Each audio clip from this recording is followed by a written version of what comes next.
head televaatajad ja tere õhtust, hea publik. Ilusat vana aasta lõppu. Head vana aasta lõppu kõigile ja omalt poolt sooviksin muidugi tervitada ja ka head vana aasta lõppu soovida. Lõputult on aega, en ei vaeva asjata. Mis me saa, kuhu edasi, aeg on antud ja võetud me käes. Olla võime koos, käies käsi käes, teine teise jaoks on ju loodud meid, mingu aastad neid. Vaata, kus vanasti oli Rõjukov ja Kibustu või vaata see kes televisioonis olid kaks vanameest, mis panid naiste riided selga. Mõtled selle peal, kus siia maani püksi. Ei, mul ka, aga uuel lõllest püksi. Aga ei, no vaata, ajad muutuvad, aga mis peaasi, see oli soe huumor. Noh, aga meie ei muutu. No jaa. Noh, mis vana aasta õhtul peab olema, tead, siuksed naljad, et kõik kogu Rapal on naljad. Minu meelest nad võivad nende kohta mingi igast jama ajada, et neil on mingi 6 varvast. No kuulge, ma ei tea, minu meelest võib neid varbaid olla ka mingi 5, 4, 3, 2. But it works.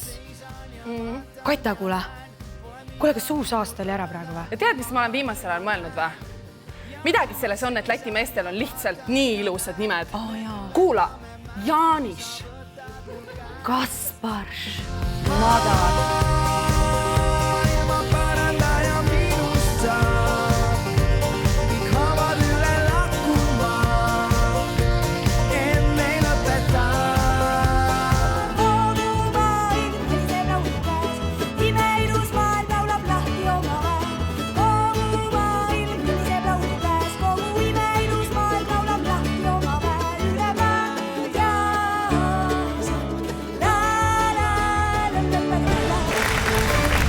Värske uurimus näitab, et märkimisväärne osa eestimaalastest kannatab söömishäirete all.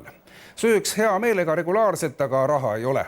Kuni 30% on neid inimesi, kelledel söömine on tugevalt häiritud, lisaks veel 12% on neid inimesi, kellel lõpeb raha peale päeva esimest söögikorda ja edasi toimub kõik juba ilma igasuguste häireteta.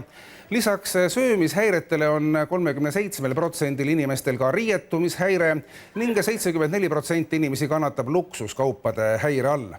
Joomishäirete all ei kannata Eestis keegi, kõik, kes juua tahavad, selleks alati ka raha leiavad. Sohva, kus puhkas kortaat, mengi ehk istus seal, mine sa tea. Lehtriga grammofon ootab, et plaat, nüüdki veel pöörleks ta pead. Veel üks pilet, veel üks pilet, veel üks pilet, veel üks pilet, veel üks pilet, veel üks pilet, Indias reas.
Küsin enda